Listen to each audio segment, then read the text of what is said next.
Établir le planning gros œuvre. Donc, pour cette séance, vous avez 18 heures. Donc là, ça va être bien rempli. Vous allez voir, là, par contre, je pense qu'il vous les faudra. Voilà. Donc, comme ressources, vous avez planification et ressources, c'est le cas de le dire. Donc, où on vous explique comment ça se passe. Comment ça se passe la planification, tout simplement, vous verrez comment tout ça s'organise. Je vous ai donné aussi quelque chose sur le planning des travaux.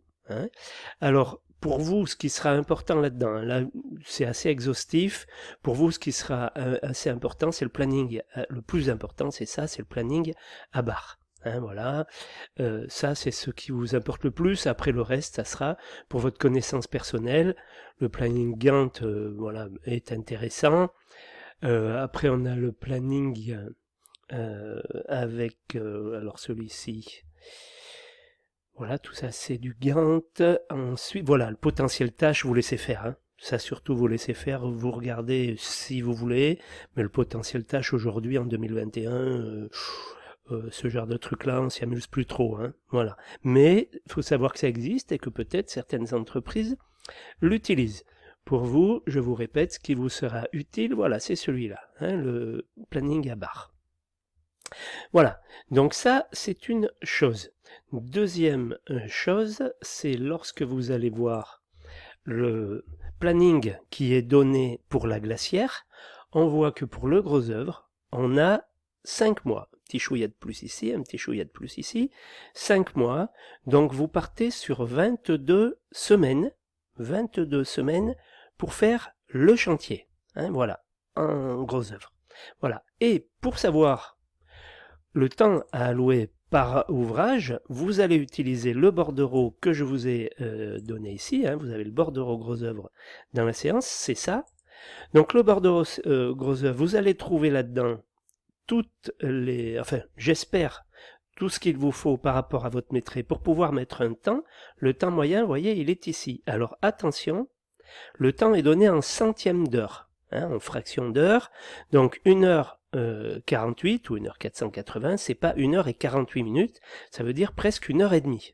Voilà, pour coffrer 1 mètre carré de voile, par exemple, de trumeau ou d'escalier. Voilà. Coffrage pour poteau, par exemple, on a 2h20, ça veut dire un peu plus de 2 heures par mètre carré de coffrage. Mais vous, c'est pratique d'utiliser les centièmes d'heure, puisque on peut les multiplier, contrairement à 10 minutes, où les minutes, c'est hexadécimal, donc c'est toute une complication. Là, on n'a pas de souci. Donc vous avez votre métré, vous avez votre surface de coffrage, de poteau par exemple, vous multipliez par 2h20, et le tour est joué, vous avez votre budget d'heure, on appelle ça le budget d'heure, c'est-à-dire la quantité d'heures qu'il faudra pour le coffrage. Vous allez faire ça pour tout votre métré, vous allez arriver donc avec un... Alors ça, vous le notez sur une feuille de papier, sur une feuille de papier ou toujours pareil, un tableau ou un fichier Word, comme vous voulez. Et donc, élément par élément de votre métré, vous allez mettre en face, vous aurez votre quantité, sauf qu'au lieu d'avoir un prix, vous aurez un temps moyen et vous aurez le temps total, par exemple, dans cette colonne. Voilà. Ce qui va vous permettre, sachant que vous avez, on a dit, 22 semaines pour faire le boulot, de déterminer le nombre de gars, le nombre de personnes qu'il va vous falloir pour faire le chantier. Alors peut-être qu'au début, pour les fondations, vous aurez besoin, j'en sais rien, moi, de 3-4 bonhommes, ou 4-5, vous allez voir qu'au fur et à mesure, pour enquiller tout le travail en 22 semaines, il va peut-être falloir monter, à un moment donné, à 10-15 bonhommes. Alors je vous mets en garde d'une chose par rapport au planning, et je pense, enfin c'est indiqué ici, ou en tout cas je l'ai vu, c'est indiqué là, on essaie vis-à-vis de la main d'œuvre de lisser. Lisser ce qu'on appelle la main d'œuvre. C'est-à-dire qu'en bas, vous allez avoir un nombre de personnes dans un planning, et ce nombre de personnes, on essaie de le lisser par semaine. hein, ou au moins, enfin par semaine c'est mieux.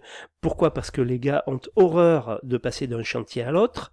Donc quand ils sont sur un chantier, ils aiment bien y rester au moins une semaine, sinon 2 semaines, sinon un mois, voire toute l'intégralité du chantier, sauf qu'on n'en a pas forcément besoin tout le temps.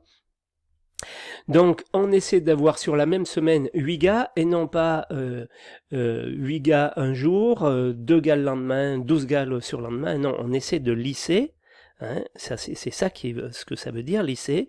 À la fin du chantier, par exemple, quand on terminera les pignons ou je ne sais quoi, ben, il n'y aura plus besoin que de 2 bonhommes. Et ben, pendant ces jours, là c'est un exemple, hein, jour 1 enfin jour 12 jusqu'à jour 16, ben, il n'y aura plus que 2 bonhommes sur le chantier. C'est un petit peu comme ça que ça va se passer. C'est-à-dire qu'au début, au niveau des fondations, on aura quelques bonhommes. Quand on va, quelques bons hommes, je veux dire, lorsqu'il y aura beaucoup de boulot sur les horizontaux, les verticaux, ben là on risque d'avoir un pic au niveau de la quantité de personnel qu'il nous faudra, et puis vers la fin du chantier, hein, on fait les finitions, genre les appuis de fenêtre ou des choses comme ça, ben, il nous faut moins de personnel pour mettre ça en œuvre.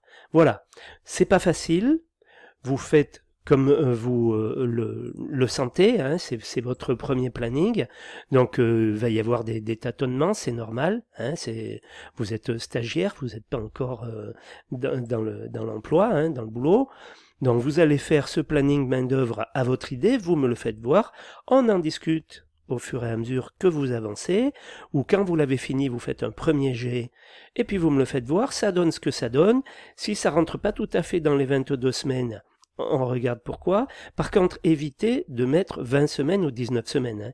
Et le planning, c'est très important de le faire en pensant à la sécurité. La sécurité des collègues sur le chantier. Les collègues sont pas là pour courir comme des fous, donc ils doivent faire le travail correctement, donc ça prend un certain temps, c'est le temps qui est donné dans ce fameux bordereau là. Voilà. Donc on s'y tient et on essaie de caser le travail sur 22 semaines et non pas 21 ou 21 et demi. On prend les 22. Voilà ce que je voulais vous dire. Après, vous faites votre planning à votre idée. Et alors sur une feuille de papier, hein, les barres, moi ça me va. Si vous voulez le faire sur un tableau Excel, vous pouvez. Moi je vous l'interdis pas, bien sûr. Vous pouvez utiliser un tableau Excel, mais faites quelque chose de pratique. C'est pour ça que la feuille de papier, ça va pas mal. Crayon papier. Vous faites quelque chose, vous pouvez toujours le modifier en le faisant au crayon à papier, en gommant, en modifiant. C'est bien plus pratique parfois que de le faire avec Excel. Faites quelque chose qui soit pratique. Pensez qu'en entreprise, ça, vous allez le donner, vous allez le montrer au patron, déjà en discuter, et puis après, vous allez le donner au chef d'équipe ou au chef de chantier de votre entreprise. Il faut qu'il puisse l'utiliser facilement. Il ne faut pas que ça soit un truc, une usine à gaz. Il faut vraiment quelque chose de simple. Pensez à ça, faire quelque chose de simple et de clair. Voilà. Hein.